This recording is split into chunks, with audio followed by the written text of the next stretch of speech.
Bonjour à tous et bienvenue dans le jeu du Tour de France 2015 au cœur d'une immersion avec les équipes Astana et Ethic Quick-Step. Vivez toutes les sensations des coureurs professionnels des deux équipes au long des 21 étapes officielles, des étapes de contre-la-montre, de pavés, de sprint et de montagne. Nous résumerons tous les meilleurs moments de chaque étape et nous vous expliquerons qui peut gagner le Tour de France et qui sont les favoris des 21 étapes à venir.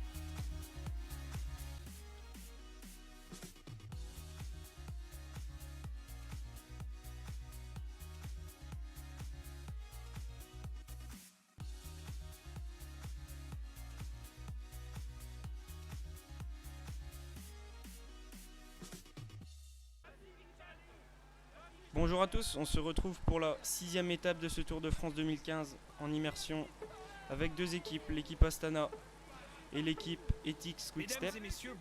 Donc aujourd'hui une étape entre Abbeville et Le Havre, étape de bordure, étape de plat, étape pour sprinter, mais il y a 4 cols de 4e catégorie tout de même. Dans l'échappée on retrouve Lars Boom, spécialiste des classiques pavés de l'équipe Astana, qui se retrouve avec Visconti, Desmarquis et Cyril Gauthier de l'équipe Europcar. Et là on remarque que Lars Boom va aller faire l'effort et récupérer le seul point du second col de 4e catégorie. Il n'avait pas réussi à avoir le premier point. Au sprint intermédiaire, Lars Boom va justement prendre les 20 points. Et dans le même temps, il va y avoir un changement de coureur. On va passer avec Andrea Guardini, le spécialiste du sprint du côté de la Astana. On remarque à la droite de notre écran que Mark Cavendish se place dans les roues. Il est bien placé, il a le maillot vert. On remarque aussi Peter Sagan avec son maillot blanc. Tom Boonen est placé à l'avant, alors que Guardini est un peu derrière, un peu en retrait. Guardini. Bon allez, on va suivre Mark Cavendish, alors que Guardini se replace. Il est là Guardini, il lance son sprint peut-être un peu tôt. On remarque que Sagan est bien placé, Kittel est devant, et Greipel, Kittel, oh, ce sera Cavendish qui prendra les points. Il passera juste à la fin devant Greipel. On se retrouve au 3e grimpeur. Et Lars Boom qui va faire l'effort aussi dans l'échappée pour récupérer le seul point. Donc il en est à 2 si on calcule. Au dernier grimpeur, Lars Boom va aussi aller chercher les points. On remarque que derrière ça a du mal à suivre, ça commence à être compliqué. On remarque que les kilomètres se font sentir.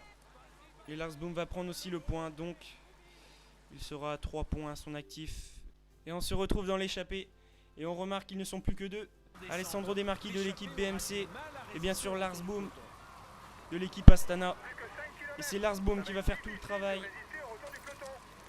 Alessandro Desmarquis ne va prendre aucun relais. Il semble être à bloc. Alors que bien sûr Giovanni Visconti et Cyril Gauthier ont bien sûr abandonné. Ils n'ont pas réussi à suivre le travail imposé par Lars Boom dans l'échappée.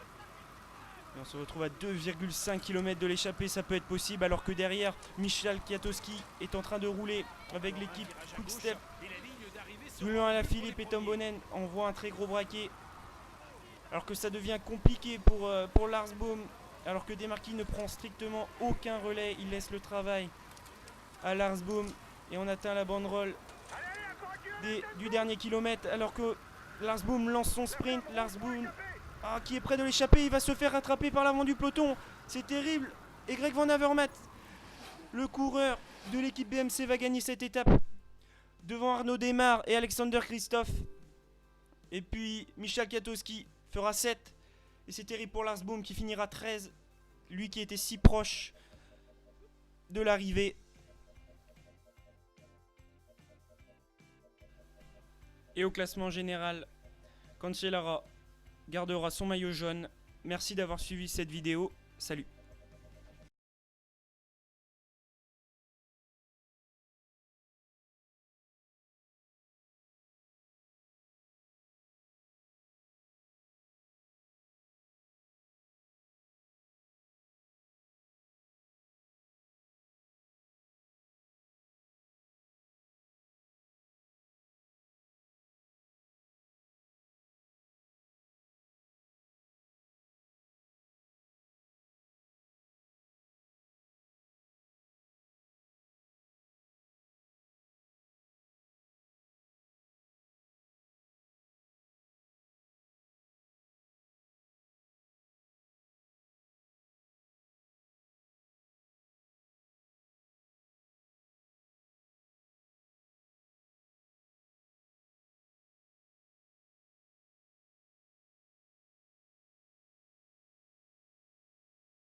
spécialiste quand il y a des secteurs pavés.